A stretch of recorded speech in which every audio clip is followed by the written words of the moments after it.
Bueno, para continuar más o menos en donde habíamos dejado la clase pasada, que faltó el tiempo para terminar de ver algunos temas, vamos a hablar de la influencia de los tiempos de corte.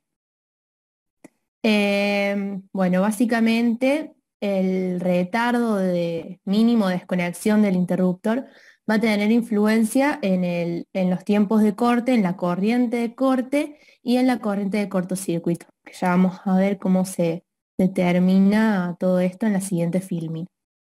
En la práctica, se intenta interrumpir lo más rápido posible la corriente de cortocircuito mediante interruptores automáticos. Generalmente, los fusibles y limitadores intentan interrumpir la corriente de cortocircuito antes que llegue a su pico máximo, es decir, a la corriente de choque.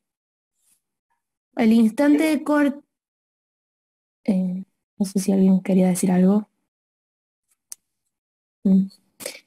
El instante de corte depende del retardo mínimo de desconexión del interruptor. Y según el tipo de interruptor, se tiene en redes de alta tensión un tiempo de retardo de desconexión entre 0,06 y 0,2 segundos. Y en redes de baja tensión entre 0,03 y 0,01 segundos. Eh, Hago Sí, un minuto. Normalmente cuando empezamos a hablar de estos tiempos de corte, en vez de expresarnos en segundos, a veces queda más claro expresarnos en milisegundos para hacer la diferencia. O sea, estamos en el orden de los 60 milisegundos y 200 milisegundos. ¿Mm? O sea, porque si no 0,06 a veces, viste, sí. no queda tan claro decir, bueno, de la orden de la magnitud que estamos hablando. En cambio, 60 milisegundos, ya sabemos decir, lo podemos relacionar con la frecuencia, es decir, bueno, cuántos ciclos son, todo eso, ¿no es cierto? Perfecto. Eh, Después vamos, antes de pasarles entonces la presentación, vamos a cambiar esto. no, Así, no hay problema, no hay un inconveniente, sino es a los fines de cuando lo exponemos, cuando lo claro. decimos, más vale, Sí, sí. lo llevemos cuando son en el orden de los milisegundos, más vale hablar en milisegundos. Perfecto. Y bueno, acá lo que nos dice este párrafo es que en estos tiempos de los que hablamos recién, puede ser que no se haya amortiguado la componente aperiódica por completo. Por ende, la norma BDE va a hacer una distinción entre corrientes asimétricas y simétricas. Y bueno, estas dos fórmulas indican los valores eficaces de dichas corrientes, que bueno, ya es más o menos lo que estuvimos viendo en las clases anteriores. Esto era lo último que habíamos explicado, donde teníamos este primer término, que era la componente subtransitoria, que se amortiguaba según una constante de tiempo subtransitoria, una componente transitoria que se amortiguaba según la constante de tiempo transitoria y una componente permanente. Y esta es la corriente asimétrica, que bueno, va a ser la corriente simétrica más la componente aperiódica, que es el segundo término. Bueno, ahora vamos a hablar del generador síncrono e impedancia de la red. Generalmente no es común que se produzca un cortocircuito a bornes del generador. Siempre, casi siempre se produce en un punto de la red, por lo que vamos a tener que tener en cuenta a la hora de calcular las corrientes subtransitorias, transitoria y permanente, la impedancia de la red. Básicamente, para tenerla en cuenta, a lo que es la impedancia del generador representada por la resistencia, y en este caso que calculamos la corriente subtransitoria por la reactancia subtransitoria, le vamos a adicionar la resistencia que tenga la red desde el generador hasta el punto en que se produzca la falla y la reactancia. Bueno, acá faltaría un paréntesis, pero sería el cuadrado de la suma de las resistencias más el cuadrado de la suma de las reactancias. Y así vamos a hacer por igual para la reactancia transitoria y para la corriente transitoria y la corriente permanente. Y bueno, a medida que aumenta el valor, o sea, eh, A medida que nos alejamos del generador, esta impedancia en la red va aumentando, por lo que las reactancias y resistencias del generador van perdiendo su preponderancia con respecto a los valores que toman estas impedancias de la red. Por ende, estas corrientes se empiezan a igualar aproximándose a IK. Era lo que habíamos visto en un principio cuando analizábamos el caso de un cortocircuito a bornes del generador, en donde no teníamos esta componente subtransitoria y esta componente transitoria, sino que la componente simétrica era una onda senoidal sin periodo transitorio, o sea, de que sus envolventes no eran exponenciales, sino rectas. Bueno, acá vamos a hablar bien del dimensionamiento de las componentes y aparatos en las instalaciones, para lo que es necesario conocer la corriente subtransitoria de cortocircuito en el momento en que éste se produce, y a partir de este valor, como vemos acá, vamos a poder determinar IS e IA. ¿Qué son estas dos? La IS es la corriente de choque y la IA es la corriente simétrica de corte. La IS es el valor máximo de punta de la corriente asimétrica que se va a producir en el instante en que se produce el cortocircuito, y va a determinar el poder de cierre de los dispositivos de protección. Como vemos, para el cálculo de esta corriente de choque, vamos a hacer, bueno, este es el valor eficaz, por lo que para obtener el valor pico lo vamos a multiplicar por raíz de 2 y por un factor X, que como vemos acá abajo, este factor X tiene en cuenta la relación RK sobre XK. Básicamente esta es la constante de tiempo, bueno, es decir, el amortiguamiento temporal de la componente aperiódica, y en el caso de que tenga arrollamiento amortiguador, también este factor lo tiene en cuenta. Por ende, con ese valor de la relación entre la resistencia y la reactancia, ingresamos en abscisas, y en el valor donde intersecta esta curva, vamos a obtener en ordenadas el valor del factor X. Por otro lado tenemos la corriente ¿Por de qué? corte. Sí. Discúlpame, Agostina. ¿Por qué crees, o el grupo, ¿no es cierto?, el curso, que es necesario determinar el poder de cierre de los dispositivos de protección?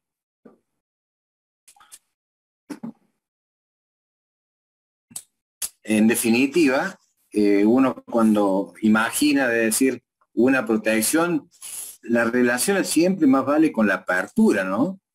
Es decir, ¿cuál es la corriente que tengo que abrir? Y acá estamos viendo un concepto que es el poder de cierre de los dispositivos de protección. Claro, es cuando hacemos recierre, por ejemplo, y sigue el cortocircuito permanece en la línea, que poder de cierre tiene el equipamiento, digamos. O cuando conecto algo y el equipo está en cortocircuito, yo no tengo idea. Hace que nos planteamos el otro día con un profe, hace 8 años que está el cable en el subterráneo. ¿Quién lo va a conectar? Dice. ¿Te animás a conectarlo o le haces el ensayo antes? Claro, claro. Claro, ese sería, digamos. Ese es el objetivo de conseguir este valor. Porque cuando uno va a energizar algo, es decir, a no ser que hagas un ensayo de la instalación de lo que vas a energizar, pero si no, podés estar cerrando sobre un cortocircuito.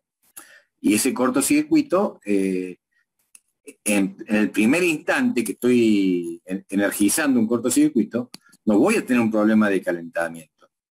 Lo que voy a tener es un problema de esfuerzo electrodinámico, que van a ser muy grandes. Entonces, el interruptor tiene que tener la capacidad de poder cerrar y que todos los elementos con los que está diseñado el interruptor soporten ese valor de corriente cierre. De ahí viene, ¿no es cierto?, la necesidad de conocer el valor, en definitiva es el valor de la corriente de choque, según la impedancia que tengo intercalada hasta el punto de falla. Sí, adelante. No sé si queda alguna duda, pero quería que lo tengan claro eso. Bueno, y por otro lado tenemos el valor de la corriente simétrica de corte, que es la corriente que existe en el dispositivo de corte y protección cuando se abren sus contactos. Y se determina mediante la siguiente fórmula. Bueno, esto determina el poder de corte del dispositivo. Y es a partir de la fórmula de dos factores, los cuales son mu y q, por el valor de la corriente subtransitoria inicial en el momento de que se produce el cortocircuito. Estos valores en mu y q, los dos valores están presentes solamente en las máquinas asíncronas. Acá vemos una nota que en las máquinas síncronas este valor de Q va a ser 1, por lo que solamente vamos a tener el mu.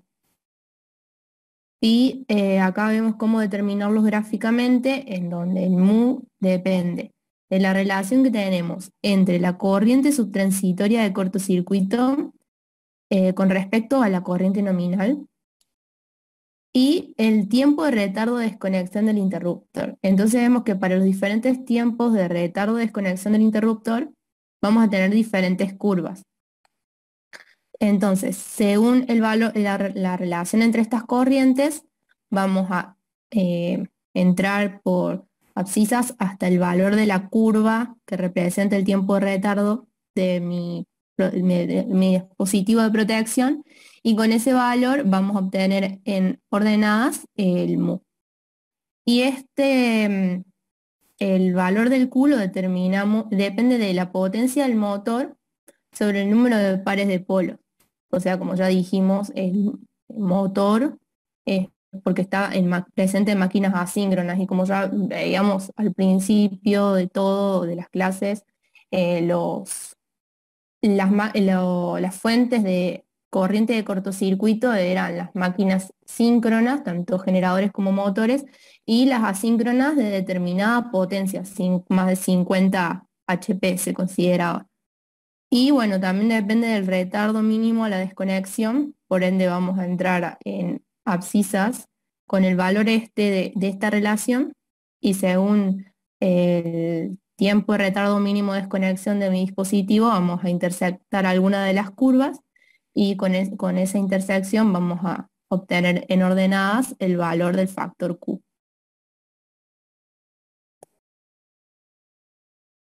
Y bueno, acá va a ser mi compañero.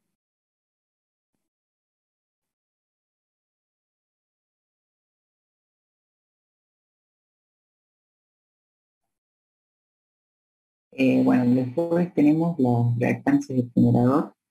Se pueden agrupar en directa, inversa o monopolar, según sea el sistema de tensiones que se aplique a la máquina girando esta en régimen sincrónico. La reactancia directa decimos que es la que se ve desde bornes desde bornes del estator, girando la máquina a velocidad de sincronismo y teniendo un sistema de tensiones de secuencia directa, donde bueno, la velocidad relativa entre el campo de excitación del rotor y el campo de reacción de inducido del estator es nula. Así como habíamos visto antes, teníamos un subtransitorio que producía el cortocircuito, se tenía desde el punto C hasta el punto M, luego un transitorio desde M a N, y luego el cortocircuito permanente desde N en adelante. Y asimismo podemos mencionar o hallar una reactancia subtransitoria, transitoria y sincrónica. La reactancia subtransitoria es la que aparece en el arrollamiento estatórico en el instante en que se produce la falla, y por lo tanto es la que determina la intensidad de la corriente de cortocircuito durante los primeros ciclos.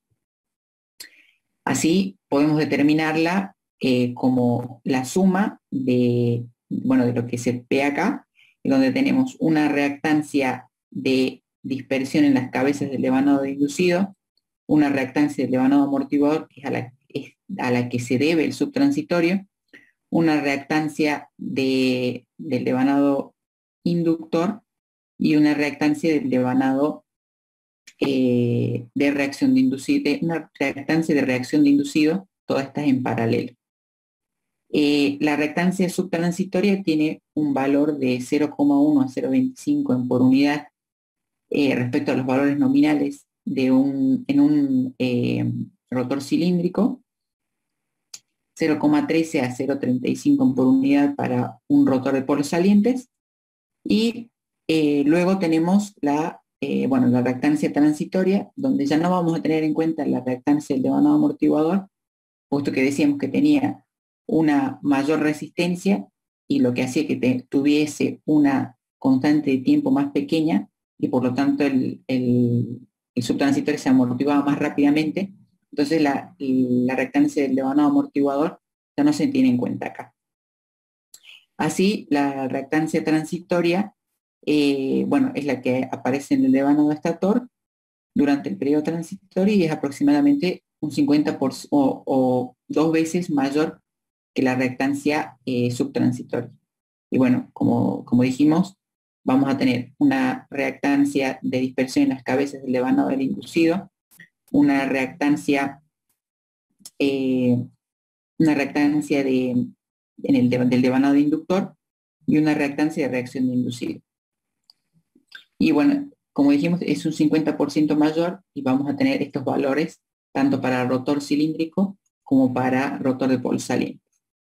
Y transcurrido el subtransitorio y el transitorio, vamos a tener la reactancia sincrónica, que se establece cuando ya se tiene el cortocircuito permanente, y bueno, sus efectos son a posterior del subtransitorio y el transitorio. Decimos que su valor no es de importancia para la selección de los interruptores y protecciones, porque como dijimos, vamos a querer interrumpir mucho antes de que se produzca el cortocircuito permanente, y esta reactancia sincrónica es resultado de la suma de la reactancia de dispersión en las cabezas del devanado del inducido más la reactancia de reacción de inducido. Y por supuesto va a tener un valor superior al nominal del orden de 1 a 2 en por unidad para rotor cilíndrico, y 0,5 a 1,5 para rotor de polos salientes. El subíndice D, decimos que nos indica que las reactancias están referidas al eje longitudinal. En este caso vemos un rotor de polos salientes, en donde tenemos acá el polo norte y acá el polo sur, y decimos que las reactancias de eje y cuadratura se desprecian, solamente se toman las de eje directo, mientras que del rotor cilíndrico, al tener el mismo entrehierro, la misma reductancia para la circulación del flujo, vamos a tomar obviamente una sola, pero si tuviéramos una máquina de polos salientes, despreciaríamos este eje cuadratura y tomaríamos únicamente la de eje directo. Bueno, como mencionó Agostina, estas reactancias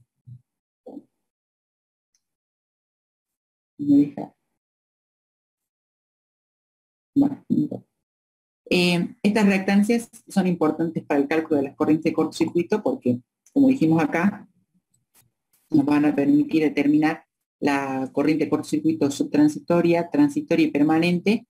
Y acá tenemos las reactancias directas subtransitoria, transitoria y permanente. No son constantes de la máquina y dependen justamente del grado de saturación de la misma. Luego tenemos la reactancia inversa y homopolar. Bueno, la reactancia inversa aparece cuando girando el generador en régimen sincrónico se le aplica un sistema inverso de tensión. Y así se tiene que la velocidad que se desarrolla la velocidad que desarrolla el campo de reacción inducida del estator va a ser del doble del campo de excitación del rotor. Y se tiene un transitorio permanente en donde el campo inductor corta conductores, cada que corta conductores encuentra una reactancia y se produce un transitorio. Y antes de que termine se inicia otro por ser la velocidad relativa del doble a la del rotor. Decimos que esta reactancia tiene un valor único, es decir, no podemos dividir la reactancia inversa en un subtransitorio y transitorio permanente, sino tiene un valor único. Y tiene un valor aproximadamente igual a la reactancia directa subtransitoria que analizamos recién. En el caso de una máquina de rotor eh,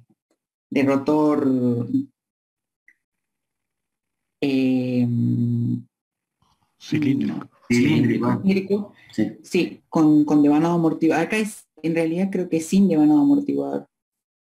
Eso bueno, después lo veo y no, Pero que es porque está considerado la subtransitoria. Sí. Bueno. Y en la máquina de rotor, es rotor de polo saliente con devanado amortiguador, el orden de 1,2 veces la reactancia subtransitoria directa. Luego, la reactancia homopolar, que depende de los flujos de dispersión. Bueno, sabemos que para generar un campo giratorio requiere un sistema desfasado a 120 grados de igual módulo que me genere corrientes desfasadas a 120 grados y que cada corriente me genera una fuerza magnetomotriz cuya composición me genera una fuerza magnetomotriz resultante 22 horas. que a medida que avance el tiempo, este fasor de fuerza magnetomotriz va girando. Entonces, decimos que esta reactancia homopolar no me va a generar un campo giratorio. Y tiene un valor único y es siempre menor, del orden del 0,15 a 0,75 veces la reactancia subtransitoria directa. Y ahora le paso y sigue a vos. Bueno, y por último, vamos a definir cada una de las constantes de tiempo de las que hablamos un poco antes. La constante de tiempo subtransitoria se define como el tiempo necesario para que la envolvente subtransitoria decaiga un 63,21% o el punto en el que la diferencia entre ella y la constante de tiempo transitoria sea un 36,79% de la diferencia inicial. Para 4 o 5 tau sub d 2', ya se me va a haber amortiguado casi totalmente la componente de la constante de tiempo subtransitoria. Esta constante de tiempo subtransitoria depende de las propiedades del arrollamiento amortiguador y está ligada con las reactancias del generador y de la red. Como acá vemos, la fórmula para determinar esta constante de tiempo subtransitoria es a partir de la relación entre la sumatoria de la reactancia subtransitoria más la reactancia de la red sobre la reactancia transitoria más la reactancia de la red por la constante de tiempo subtransitoria del generador en vacío. Esta constante de tiempo es aproximadamente del orden de los 50 milisegundos y no puede ser mayor que la constante de tiempo subtransitoria en carga, porque la reactancia transitoria es mayor que la subtransitoria, como acababa de definir mi compañero. Si recordamos los valores en por unidad que tomaban, era mucho mayor los de la reactancia transitoria. Bueno, el valor de la constante de tiempo subtransitoria es aproximadamente 33 milisegundos cuando la reactancia de la red cae a cero, es decir, cuando se produce el cortocircuito o bornes del generador. Bueno, como ya vimos anteriormente, este valor es pequeño, ya que, bueno, veíamos que se amortiguaba rápidamente el fenómeno subtransitorio.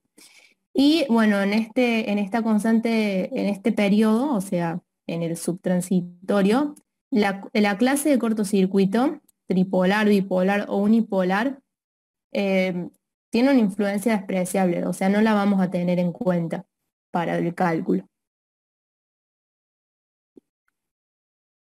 Después tenemos la constante de tiempo del fenómeno transitorio, la cual se define como el tiempo necesario para que la envolvente transitoria decaiga un 63,21%, o hasta el punto en que la diferencia entre ella y la de régimen permanente sea 36,79% de la inicial. Y esta constante de tiempo del fenómeno transitorio va a depender de las propiedades amortiguadoras del circuito de excitación y ahora sí vamos a tener en cuenta para determinarla la clase de cortocircuito. Como acá vemos, para cada tipo de cortocircuito vamos a tener una forma diferente de calcularlo. En el cortocircuito tripolar vamos a tener en cuenta la reactancia transitoria más la reactancia de la red sobre la reactancia síncrona más la de la red por tau sub d0 prima, bueno, que acá en realidad está mal puesta, que, o sea, acá dice subtransitoria, en realidad es la transitoria y acá es con una sola prima, que es la constante transitoria del generador en vacío, y generalmente tiene un valor de 5 segundos en los polos salientes y 12 segundos en los turbogeneradores. Vemos que es mucho mayor a la que teníamos en el caso del subtransitorio, debido a que, bueno, como ya vimos anteriormente, el fenómeno transitorio se amortigua más lentamente que el subtransitorio. Y debido a que la reactancia síncrona es mayor que la reactancia transitoria, el valor de la constante de tiempo del fenómeno transitorio en un cortocircuito tripolar va a tender a la constante de tiempo transitorio en vacío cuando el cortocircuito se produzca a bornes del generador, es decir, cuando el xn sea igual a 0. Y esta constante de tiempo transitoria va a ser del orden de los 2 segundos en generadores del polo salientes y 1 segundo en turbogeneradores. Bueno, para la determinación de la constante de tiempo en cortocircuito bipolar, no solamente vamos a tener en cuenta la reactancia síncrona y la reactancia de la red, sino también, impedancia de la red, perdón, sino que también vamos a tener en cuenta lo que es la reactancia inversa, que era la que definió mi compañero anteriormente. Entonces, bueno, A ver, esto... una consulta. Sí. Estaba hablando de la reactancia inversa. ¿Esa sería la reactancia inversa de qué periodo? ¿El subtransitorio, el transitorio o el permanente? Acá o sea, como sería del subtransitorio, porque La reactancia inversa tiene una sola componente. Sí. Es Bueno, permanente. quería ver si están todos atentos a esto. Suele ser una pregunta de examen. Tu compañero recién lo mencionó, que solamente aparecen los 3 periodos cuando estábamos analizando los cortocircuitos equilibrados. Sí. Y mientras que para la red de secuencia directa, en definitiva, para la red de secuencia inversa y homopolar no tenemos 3 periodos. Eso lo tenemos que tener claro. Ahí está bien, va a mencionar a qué valores se asemejan, pero Claro. no existe reactancia inversa subtransitoria, reactancia inversa transitoria y reactancia inversa homopolar. Bueno, y la inversa la asimilamos a la reactancia subtransitoria en turbogeneradores y a 1,2, o sea, un 20% más grande que la reactancia subtransitoria en las máquinas de polo saliente. Y con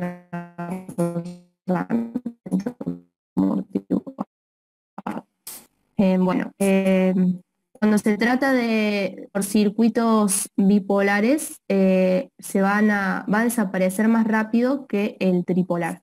Y bueno, el unipolar, además de tener en cuenta la reactancia transitoria y síncrona, la inversa, la de la red, ahora también vamos a tener que tener en cuenta la homopolar. Y el transitorio del cortocircuito unipolar va a tardar más tiempo en desaparecer que el bipolar. Y bueno, por último, la constante de tiempo de la componente de corriente continua está determinada por las propiedades amortiguadoras del circuito estatórico, es decir, la relación que existe entre la resistencia y la reactancia, y el circuito exterior, y no varía en función de los tipos de cortocircuito. Y acá vemos que se determina según la reactancia subtransitoria, la reactancia de la red, la resistencia efectiva del inducido del generador y la resistencia de la red. Y acá, bueno, básicamente hace una relación que si se produce a órdenes del generador, es decir, que la reactancia y la resistencia sean iguales a cero, este valor de la constante de tiempo de la componente de corriente continua es de 0,1 a 0,2 segundos. Así la componente continua desaparece después de pasados los 0,3 a 0,6.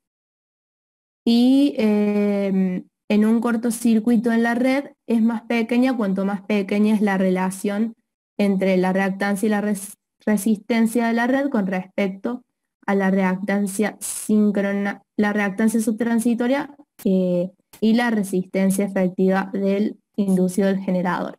Es decir, mientras mayor sea la resistencia, menos va a valer esta constante de tiempo, o sea, se va a amortiguar más rápido.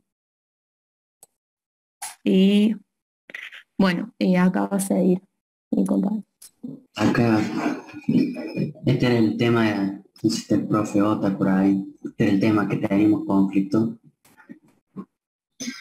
En el caso de que se provoque un cortocircuito cerca de un generador que está alimentando una carga, el primer cambio que vamos a notar es que en el instante en el que se produce el cortocircuito está circulando una corriente de carga. Entonces, lo primero que vamos a notar es que la corriente de cortocircuito no va a iniciar desde cero, como es el caso del generador en vacío, sino que va a iniciar desde el valor que tenga la corriente de carga en el instante en el que se provoca el cortocircuito.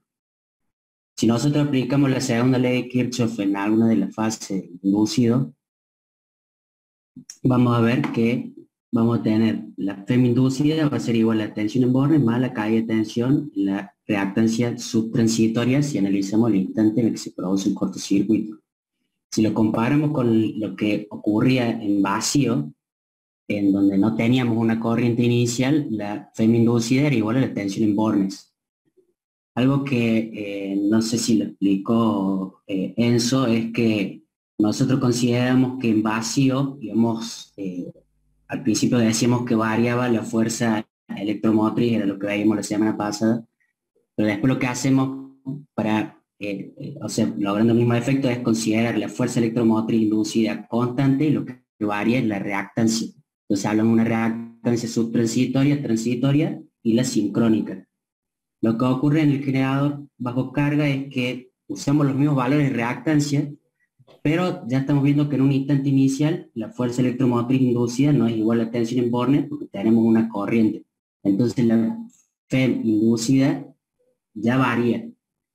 Si nosotros analizamos el régimen permanente y considerando constante la tensión en bornes, un sub I, como la corriente permanente de cortocircuito es muy inductiva, va a producir una desmagnetización o un debilitamiento del flujo principal en el entrehierro, lo cual va a traer aparejado una disminución de la tensión en bornes. Como dijimos que la mantenemos constante, lo que tenemos que hacer es aumentar la excitación. Si aumentamos la excitación, aumenta el campo o el flujo principal en el entrehierro y por lo tanto aumenta la FEM inducida. Aumentando la FEM inducida, estamos teniendo la tensión en bornes, estamos teniendo una FEM inducida mayor que la que llegamos, que bueno, esta fuerza electromotriz va a ir creciendo a medida que nos acerquemos al régimen permanente, que es lo que se puede observar en los diagramas fasoriales que se ven ahí en la figura, donde nosotros tenemos que, bueno, a esta fuerza electromotriz inducida se le da un nombre, A la FEM inducida en estado subtransitorio y transitorio se les llama tensiones de campo principal, subtransitorio y transitorio, y a la FEM inducida estando en régimen permanente se le llama tensión determinante de la corriente permanente de cortocircuito. Son denominaciones, nosotros en máquinas 2 simplemente las veíamos FEM inducida. Lo que ahí se pueden ver en los valores en las tablitas es que los valores de la FEM van variando, no son constantes. Si en eso podés volver unas cuantas filminas. Sí. No sé a dónde, pero... Una más, ahí. La siguiente. Donde te muestran los generadores. La anterior, donde estaban las reactancias. Sí, volviendo. Sí, ¿para atrás o para adelante? Ahí, es. ¿Este? No, te Tenés muestran las los tres reactancias. circuitos. Es. La 44. Esa. Bien. Ahí ustedes pueden ver que en los tres estados, el subtransitorio, el transitorio y el permanente, en el dibujo se muestra una sola fuerza electromotriz, el E sub 0. Eso es lo que ocurre si el generador está en vacío. Si el generador está alimentando una carga en el momento en que se produce un cortocircuito, las tres fuerzas electromotrices van a variar. Las reactancias también van a variar. Bueno, eso es básicamente... Las corrientes de cortocircuito también van a ser mayores porque las fuerzas electromotrices son mayores. Pese a que la componente en continua es menor, si ustedes recuerdan cuando veíamos las ecuaciones diferenciales, la componente continua es la diferencia entre el valor inicial y el valor que tenía el valor inicial de la componente en alterna de la corriente de cortocircuito. Esa diferencia era el valor inicial de la componente en continua. Entonces, discúlpame, Rodrigo. Sí. No, me quedó haciendo ruido porque nunca lo habíamos visto así. Puedo decir que en este caso, un generador con una carga previa, se le produce un cortocircuito, se va a diferenciar a cuando hacemos un cortocircuito en vacío el generador, en que en el cortocircuito del generador considerábamos, o sea, en vacío considerábamos que la FEM se mantenía constante y que las que variaban eran las reactancias. Sí. Por eso teníamos una reactancia de periodo subtransitorio, una periodo transitorio y una periodo permanente. Cuando sabíamos que físicamente la reactancia es constante y lo que varía en definitiva en el tiempo es la FEM. Exacto. Pero bueno, nosotros decíamos que lo hacíamos al revés, dejamos E0, o sea, la FEM. ¿Qué FEM es esa? Esa es la FEM inducida en vacío. La FEM inducida en vacío. Sí. Pero es igual a la tensión en Bornes. En la tensión en Bornes, que sería la tensión nominal. Claro, sí. Cierto. Pero ahora voy a decir que en este caso varía la FEM, o sea que es lo que pasa realmente, pero varía la reactancia también. Sí. Físicamente, ¿varía la reactancia? ¿O nos valemos del artilugio de suposición de que tenemos tres reactancias distintas? En realidad tenemos, ocurre lo mismo que en vacío, la reactancia no varía, están variando las fuerzas electromotrices. Pero si nosotros utilizamos los mismos valores de reactancia que los que utilizamos en vacío, también tienen que variar las fuerzas electromotrices porque se está sumando ese factor que es la corriente de carga. Exactamente, sí, exactamente. Pero que nos quede claro que no hay un fenómeno físico que varía el valor de reactancia. Claro, sí. O sea, nosotros tomamos tres valores para poder determinar, ¿no es cierto?, cada corriente de cada periodo. Pero ahora aparece otro fenómeno, que es la corriente de carga, que nos produce una caída dentro del estator, por lo tanto la FEM la tomamos en los tres periodos correspondientes. Sí. Porque son distintas al aparecer la corriente. ¿Se entendió? ¿Entendieron otros? Consulta, ahí en el libro habla de una tensión detrás de la reactancia. ¿A qué se refiere? Sí, es otra forma de llamarle a la FEM. tensión del campo principal o tensión detrás de la reactancia. Porque me pareció raro ese concepto, nunca lo había escuchado, nunca lo había leído, nada. Sí. Y es raro, realmente es tan raro de que a veces se presta una confusión para poderlo entender. Es mucho más claro cómo está definido ahí en el cuadro amarillo. En ese cuadro que tiene, no sé si amarillo, Sí, sí, sí. o sí, es mostaza, claro. Me Sí, parece sí. que es más entendible con ese nombre.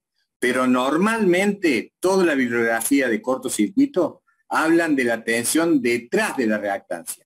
O sea, porque es Sí. una tensión detrás de una reactancia que impulsa la corriente asociada a esa reactancia. O sea, Sí, sí. en el libro dice así, o sea, es la tensión subtransitoria o sea, la tensión detrás de la reactancia subtransitoria que impulsa la corriente subtransitoria. ¿Mm? Hay que mencionar, lo mencionó Rodrigo, de que acá, cuando se analiza el generador con carga, lo que se mantiene fijo es la tensión en borne. Entonces, Claro. Sí. esa es la que nosotros mantenemos fijo, ¿eh? Y la tensión detrás de la reactancia transitoria varía dependiendo digamos, la tensión o la FEM de la máquina varía dependiendo del el momento en donde está transitando el cortocircuito, ¿sí? Para poder mantener la tensión en borne fija. Que no nos pasaba Sí, eso lo en que no- vacío porque no había corriente, entonces la Claro. FEM era La igual. la corriente multiplicada por la impedancia del periodo correspondiente de la máquina va a producir una caída. Por lo tanto, esa caída va a ser distinta en los tres periodos, porque son tres corrientes distintas y tres reactancias distintas. Entonces, si la tensión a borne es constante, la caída de tensión más la tensión a borne me tiene que dar una FEM que va a ser distinta en los tres periodos. Así que no hace falta todo ese análisis vectorial como para poder expresar este concepto. O sea, se los digo para cuando después tengan que estudiarlo y todo eso, no, nosotros nos manejamos más vale con concepto teórico, explicándolo. No son mucho el tema de formulario, diagrama vectorial, a no ser que tengamos que explicar algo sí o sí en base a un diagrama vectorial, pero no lo exigimos, porque me parece que es más tema de máquina que tema de conceptos nuestros de lo que pasa en un cortocircuito, ¿no? Es al fin de que no se traben con mucho formulario y diagramas que a veces no nos dejan nada si conocen el concepto de que lo que es. Bueno, Adelante. no sé si tienen que continuar. No, ya terminó. Ah, esa era la última. Bueno, entonces comparto yo ahora. Antes de arrancar con la presentación, quería decir que estuvimos haciendo un programita en GeoGebra para que jueguen un poco después los chicos, compañeros, que pueden ver un poco cómo varían la corriente cortocircuito, si variamos la constante de tiempo, subtransitoria, el ángulo de fase inicial de la tensión. Es para jugar un rato y que se vaya viendo, por ahí se entiende un poco más. Muy bueno, es la primera vez que lo veo, muy buen aporte, Rodrigo. Después le comparto así lo... Y yo tampoco no lo había visto nunca ese programa. Lo usamos Entonces, mucho en análisis matemático, por ahí está bueno traerlos de vuelta por algo más que es lo nuestro. está bien. Control Bueno, ahora automático sí. para todo, también. Sí, sí, a mí siempre me ayudó por ahí ponerle estas cosas variables para decir, a ver si, que si yo estamos analizando la componente continua, y decir, bueno, hago que varío el argumento, la impedancia de cortocircuito o modifico las constantes de tiempo, por ahí un poco más fácil ver cómo varía y entender qué afecta, qué papel juega, digamos, la corriente cortocircuito. Está muy bueno, che.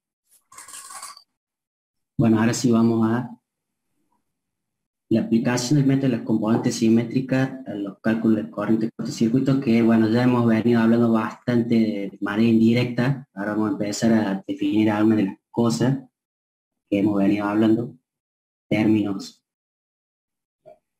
Bueno, modo de introducción, este es un método que se aplica tanto a sistemas cargados simétricamente como asimétricamente. Recordemos que el único caso cortocircuito simétrico que teníamos era el trifásico, estos eran asimétricos. Tú, En el- ahí ya de entrada vamos a empezar a pelear, ¿eh? Aplicable tanto a sistemas simétricos como asimétricos.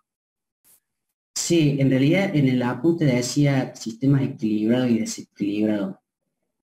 Me puse a leer en alguna bibliografía, estaba en inglés, quizá la traducción no fue afortunada, pero en realidad el término correcto sería hablar del sistema cargado simétricamente y asimétricamente, porque equilibrado y desequilibrado se relaciona con si un conjunto de fasores suman cero o no.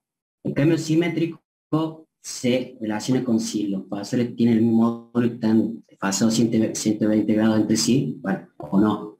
Entonces, un sistema asimétrico puede ser a su vez equilibrado o desequilibrado.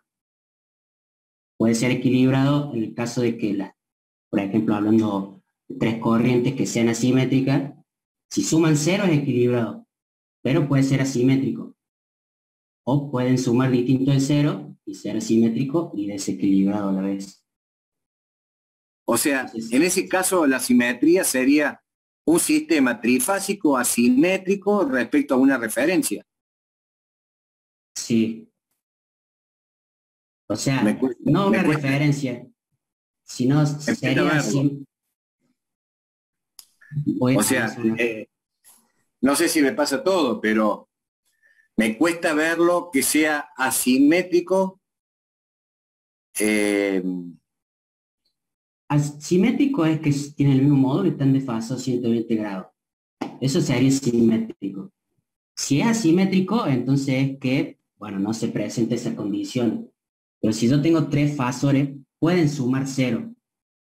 Por ejemplo, lo que ocurría cuando analizamos una carga en estrella. o sea, discúlpame, vos estás poniendo entonces la fundamentación en que pueden ser tres fasores desfasados 120 grados, pero que sus módulos sean distintos, por lo tanto, la resultante es distinta de cero. Sí. O sea, puede darse que sea cero o puede darse que no sea cero, digamos.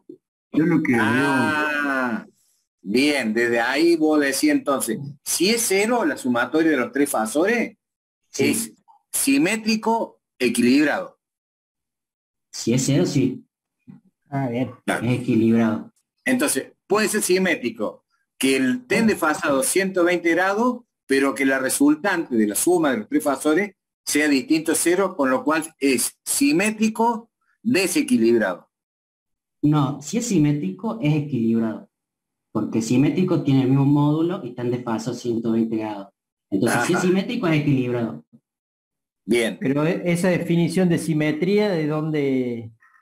Yo le ¿De dónde saqué la el saca? apunte de electrotecnia de Escribano, así lo habíamos visto. Escribano nos había dicho, Porque si es simétrico, Depende sí, puede del ser libro que- que leas. Depende del sí, libro eso que es cierto. leas. Sí, Incluso puede ser. si el libro viene de diferentes países o diferentes traducciones, vas a Sí, encontrar sí, puede ser. diferentes conceptos. Yo lo tomé de Eh, ahí y bueno, pero sí puede ser que sea diferente de lo que se ven en algunos libros. sí, a mí me gusta más la definición que da el ingeniero, que la simetría, como vos decís, son tres fasores desfasados 120 grados. Y el Sí, equilibrio está dado en sus módulos iguales, digamos. está. Si Sí. nosotros como lo veíamos es simetría, es mismo módulo desfasado 120 grados. Si hay algo de eso que no se cumpla,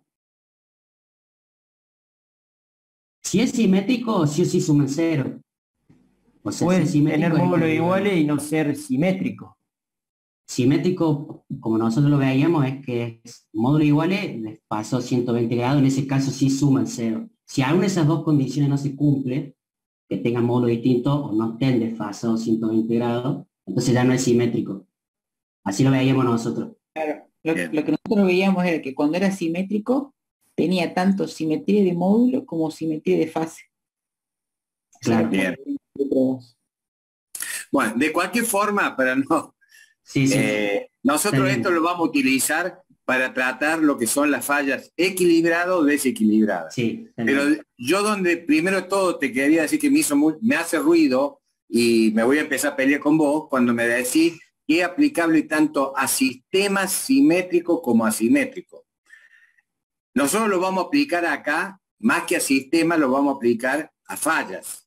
a fallas, sí es cierto. El sistema es simétrico en realidad.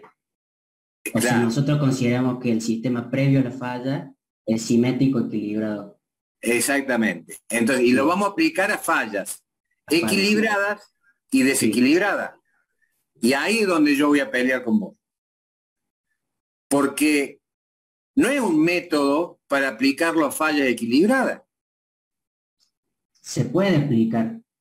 En realidad, la idea es, Pero es innecesario. sí, ¿Cómo, Alejo? O sea, si es simétrica la falla, o sea, analizamos una sola fase y en la otra fase Sí. ocurre lo mismo, nada que pasa. está bien. En realidad, entiendo lo que dice el profesor y es cierto, no es aplicable falla equilibrada. Ahora entiendo qué quiere decir.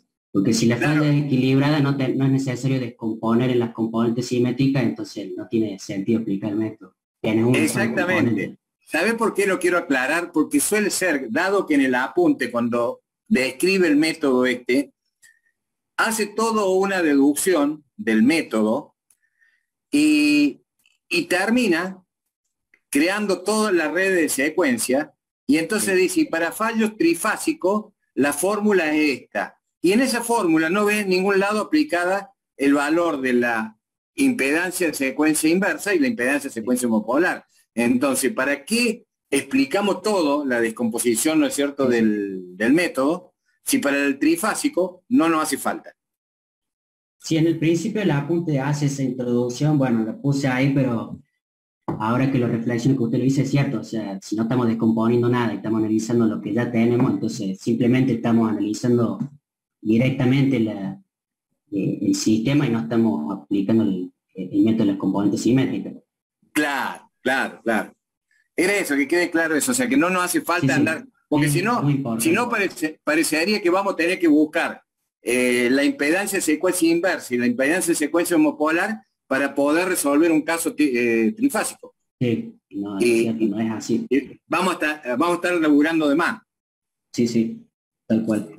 Ok, vamos. Bueno, vamos a revisar el caso en el que tenemos una falla, o sea, es un fallo asimétrico desequilibrado. Lo que hacemos es valernos del teorema de Fortescue, que descomponíamos una terna asimétrica desequilibrada en tres ternas, dos simétricas de distinta secuencia y otra, una terna homopolar de secuencia cero, que eran las que veíamos acá.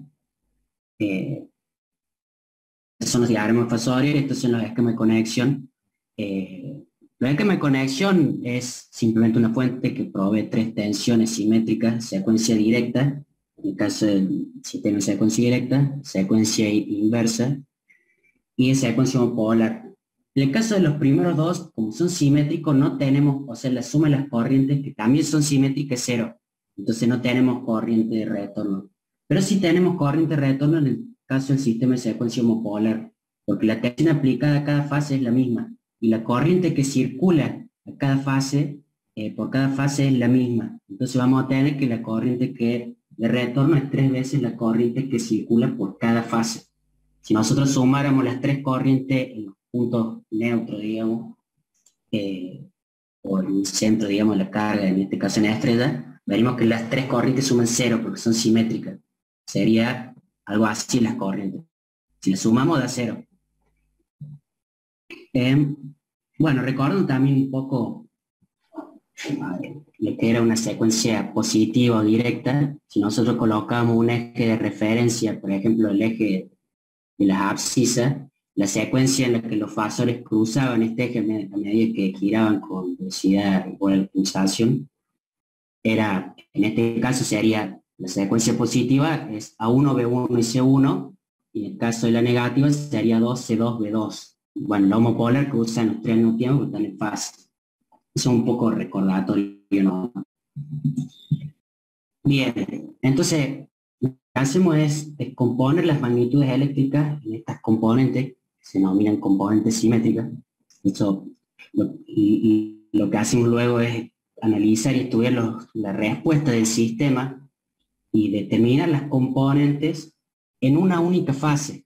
Lo que se hacen es construir circuitos equivalentes monofásicos, se analizan estas magnitudes en una fase y se deducen en las otras fases, sabiendo, bueno, en el caso, dependiendo de la secuencia que estén analizando, que van a tener el mismo módulo, y bueno, el desfasaje va a depender de la secuencia que se esté analizando. Lo que se hace luego es aplicar el principio de superposición, se suman todas las componentes y se encuentra la respuesta real.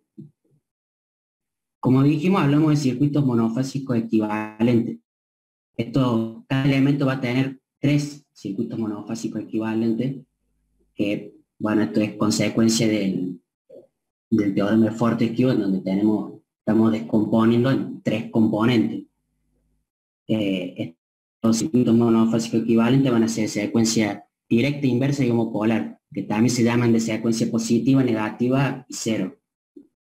Cuando hablamos de componentes de la red, hablamos de impedancia de carga, línea de transmisión, transformadores, máquinas síncronas, asíncronas, que vamos a ir hablando un poco de lo que es cada uno de estos componentes o partes de la red. Bien, algunas características y consideraciones previas antes de empezar a hablar de lo que es el método en sí. Bueno, ya se pueden imaginar que es necesario determinar lo que se denomina impedancia de secuencia, también ya vamos a hablar con más detalle, que son las impedancias que presentan los distintos elementos cuando estamos analizando las magnitudes eléctricas de una secuencia en particular. Lo que hacemos entonces es construir circuitos equivalentes con estas impedancias de secuencia, y uniendo estos circuitos formamos las redes de secuencia. Esto es necesario conocer estos valores para poder aplicar el método, que generalmente se obtienen de ensayos. Bueno, esto es un poco lo que había mencionado recién. En un sistema trifásico se considera que previo a la falla, o sea, estando funcionando normalmente, las corrientes y las tensiones son simétricas y de secuencia directa. Bueno, esto es algo que tiene podemos decir, una consecuencia importante, que si nosotros queremos convertir una red de secuencia directa a una red de secuencia inversa, lo que hacemos es cambiar las impedancias de secuencia directa por las de secuencia inversa en las máquinas rotatorias, que en este caso son diferentes, y omitir las fuerzas electromotrices. En el caso de las impedancias de secuencia directa e inversa, ya lo vamos a ver, pero en las máquinas rotatorias, todas las impedancias de secuencia son diferentes, la de secuencia positiva, negativa y cero. Y como las fuerzas electromotrices inducidas son de secuencia positiva, secuencia directa, solamente se analizan en las redes de secuencia positiva. Por eso es que se omiten en las redes de secuencia negativa y las redes de secuencia homopolar. Esto lo que nos está diciendo básicamente es que si nosotros sabemos, que ya lo vamos a ver más adelante, la red de secuencia directa es el diagrama unifilar que ya hemos estado viendo. O sea que la red de secuencia negativa es muy similar a lo que ya hemos estado viendo. Y la red de secuencia que requiere ciertos cuidados especiales es la red de secuencia homopolar. En el caso de un sistema trifásico, analizando las corrientes de secuencia homopolar, presenta un comportamiento como un sistema monofásico, en el sentido de que como las corrientes tienen el mismo módulo, están en fase, analizar una fase, bueno, es suficiente para saber el comportamiento del sistema. Por eso es que hablamos de un sistema que opera como un sistema trifásico que opera como un sistema monofásico. Bueno, la impedancia de secuencia directa e inversa en circuitos estáticos, transformador, línea de transmisión, impedancia de carga, son iguales. O sea, no se modifica el valor de la impedancia si la secuencia es directa o inversa. Y acá algo que ha mencionado Enzo, también lo vamos a analizar, es que las máquinas síncronas y asíncronas se puede considerar aproximadamente iguales, la impedancia de secuencia directa e inversa, solamente en condiciones subtransitorias. Como dijo el profe recién, es cierto, solamente tenemos subtransitorios si analizamos la impedancia de secuencia directa. la impedancia de secuencia inversa es igual, es constante. Bueno, en contraste con esto, la impedancia de secuencia homopolar, o secuencia cero, el Z sub 0, generalmente es diferente que la positiva y la negativa. Bueno, esto es un poco lo que decimos recién. Solamente los circuitos de secuencia directa van a tener la FEM inducida, porque estas son de secuencia directa. Y bueno, esto también es un poco lo que habíamos dicho recién, de que los sistemas de secuencia directa y secuencia inversa son simétricos, entonces no tenemos flujo de corriente entre los puntos neutros y tierra. Bien. En los circuitos de secuencia homopolar, la referencia es el potencial a tierra, que se considera constante, y la impedancia de los circuitos de retorno se incluyen dentro de la impedancia secuencia homopolar. No se incluyen las impedancias de tierra en los circuitos de secuencia directa e inversa, porque dijimos no hay corrientes de retorno en esos circuitos, entonces no tiene mucho sentido tenerlas en cuenta. Y en el caso de la secuencia homopolar, esto también lo vamos a ver cuando veamos algún circuito equivalente, lo van a entender perfecto, que no incluimos en el circuito equivalente monofásico la impedancia de tierra, sino 3 veces su valor.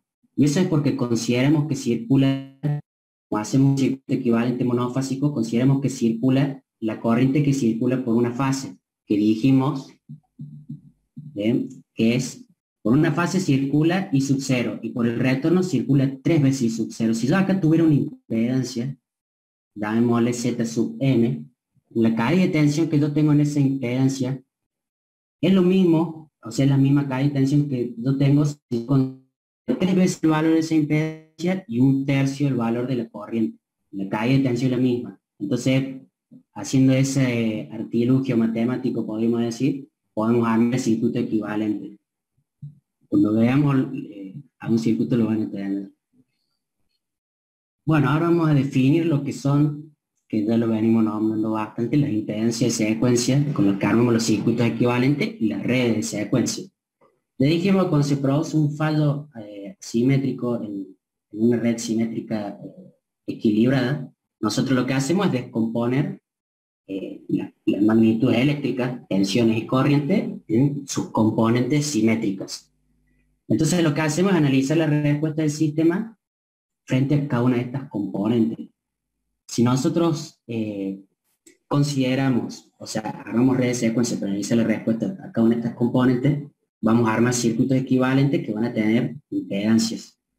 Definimos la impedancia de secuencia como las impedancias que presentan cada uno de los componentes o elementos de una red, un sistema eléctrico, frente a la circulación de una corriente que va a ser de la misma secuencia.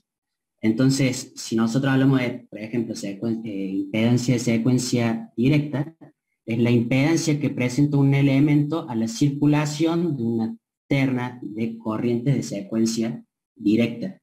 Lo mismo va a ocurrir con la impedancia de secuencia inversa y la homopolar.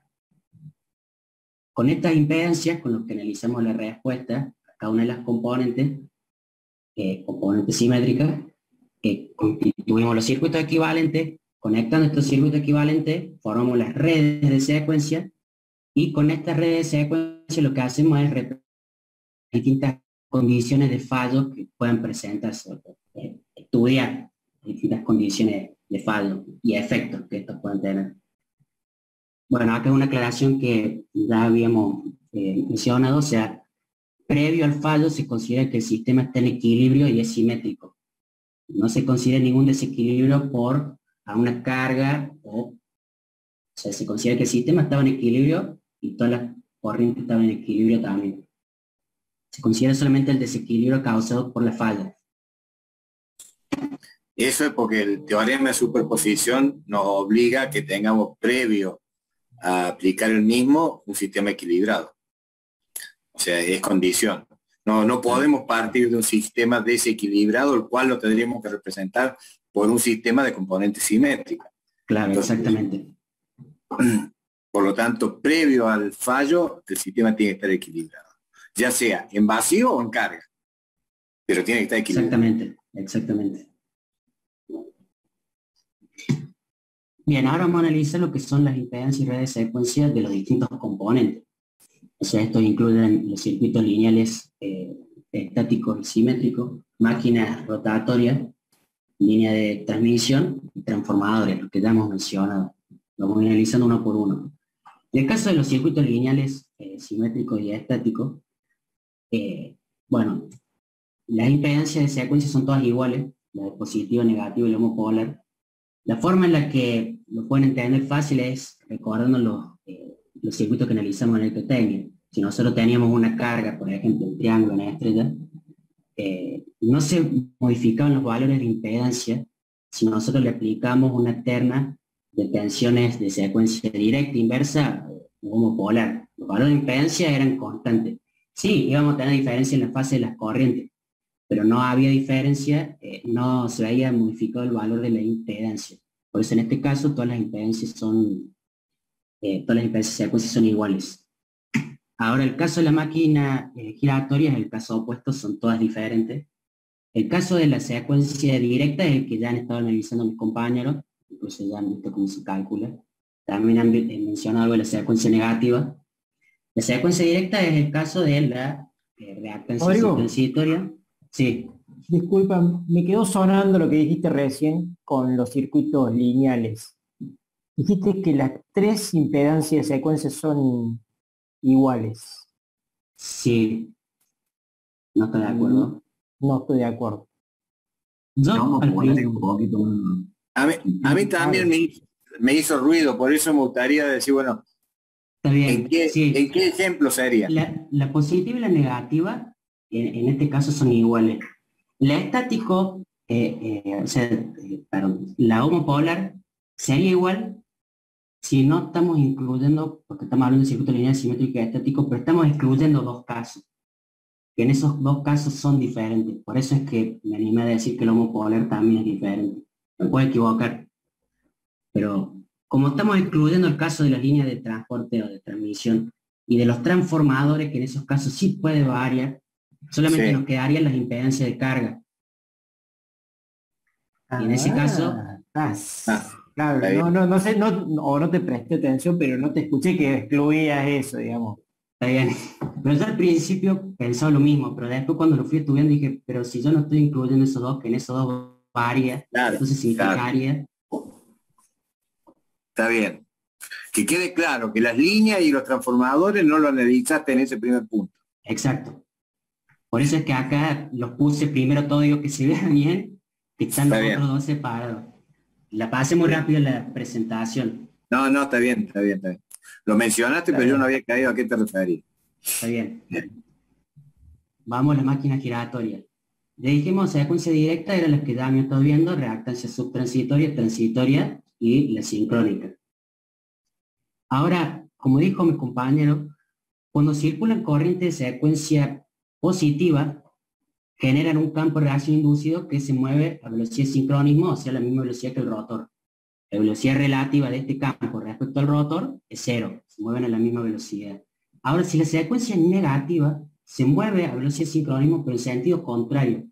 La velocidad relativa entonces del campo de reacción inducido respecto al rotor es 2 veces la velocidad de sincronismo. Esto quiere decir que este campo de reacción inducido va a cruzar toda la superficie del rotor.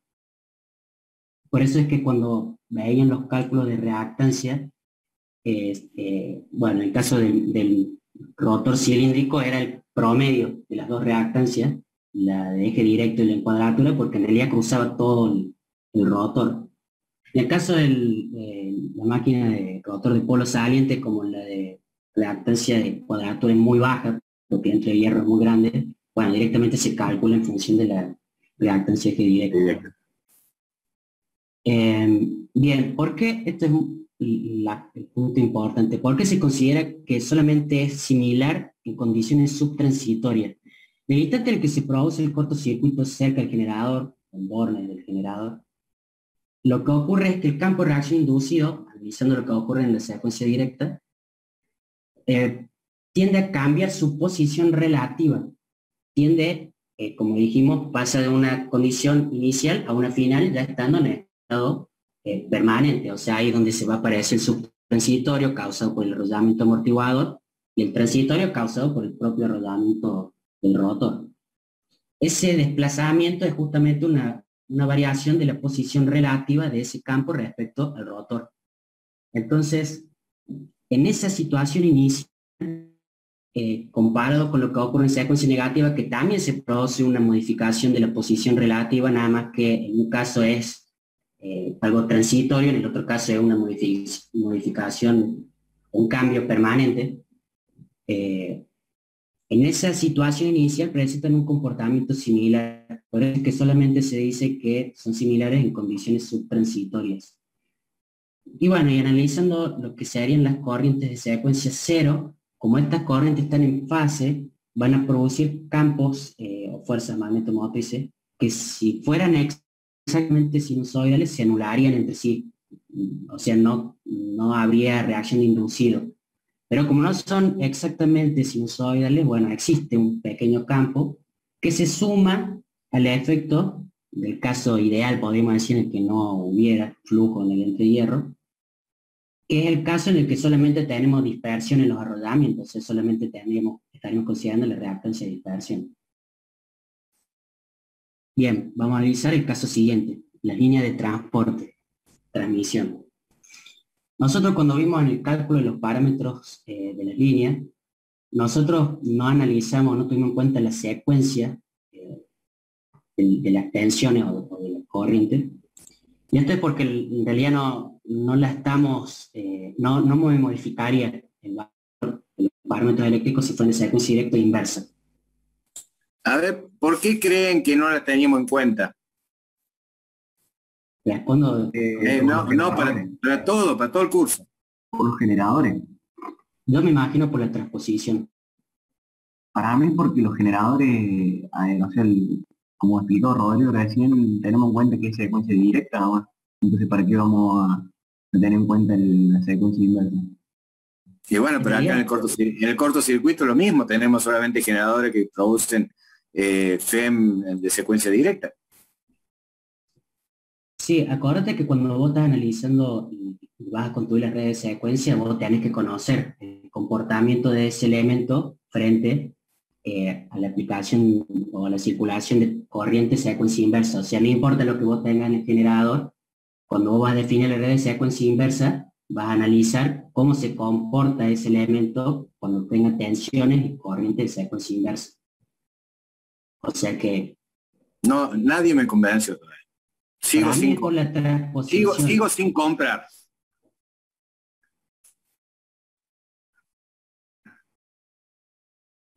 ¿Para qué calculamos acá la secuencia inversa y homopolar? Volvete al concepto inicial. ¿Es para poder qué? Nosotros estamos calculando la impedancia de secuencia directa. Porque la carga era equilibrada. Bien, Martina. O sea, porque nosotros... Claro. Nosotros vamos a valernos de este método para resolver un sistema desequilibrado. Sí. Cuando es equilibrado, lo único que nos hacía falta calcular era la impedancia de secuencia directa. Y nosotros hasta aquí, todo lo que hemos de decir aplicado es para sistemas equilibrados y estado permanente. Fíjate que todo lo que hicimos de línea de corta, media y larga, flujo de potencia, todo eso, lo hemos llevado a través de las impedancias de secuencia directa porque analizamos sistemas equilibrados y de estado permanente. En cambio, acá vamos a aplicar este método a un sistema desequilibrado y de un estado transitorio. Sí, pero las componentes van a ser equilibradas. Claro. Es cierto. Entonces, a veces yo paro un poco y empiezo con otras cosas y eso, pero para que vayan viendo así, bueno, un poco la relación que vamos teniendo en toda la materia. Y cuando vayamos, ¿no es cierto?, a los que vayan al coloquio final integrado. Bueno, estas preguntitas son preguntitas así que van surgiendo ahí para tratar de ligar un concepto con otro, para que vaya quedando una idea global de la materia. Porque si no, no nos queda otra que verla así, tema por tema. Pero de vez en cuando tenemos que tratar de decir, hacer alguna mezcla de conceptos de que hemos visto en un tema, en el otro. ¿Eh? Sí, Adelante. bueno, lo habíamos aclarado en clases anteriores y siempre lo estudiábamos en estado estacionario, digamos. Así que, Sí. Claro, claro. Bueno, la que sí presenta un comportamiento diferente es la impedancia secuencia cero, la homopolar, y esto se debe a la disposición del campo magnético, no es el mismo, no son la misma la disposición del campo magnético producido por tres corrientes de fase a 120 grados que por tres corrientes en fase. Esto va a causar que la reactancia de secuencia cero sea considerablemente mayor que la de secuencia positiva o negativa, que son iguales. Entonces esta secuencia homopolar, bueno, que va a ser diferente, a su vez va a depender de varios factores, como el tipo de línea, si es una línea aérea o un cable subterráneo, estructura, hilos de tierra, cubiertas metálicas y blindaje, característica del retorno por tierra, resistividad del terreno, conductores de compensación adicionales, bueno, de varios factores. Todo eso van a influir en el valor de la impedancia homopolar. Bueno, y por último, transformadores. En el caso de los transformadores, las impedancias de secuencia positiva y negativa son iguales, y el que difiere, en general por motivo de simplicidad se suele considerar que las tres son iguales. Pero si se quiere hacer resultados más precisos, la que suele resultar diferente es la impedancia de secuencia homopolar, ejemplo la conflictiva. Depende mucho de las características del transformador. Por ejemplo, el transformador estrella zigzag tiene valores muy bajos, y en los transformadores de columnas presentan valores muy elevados.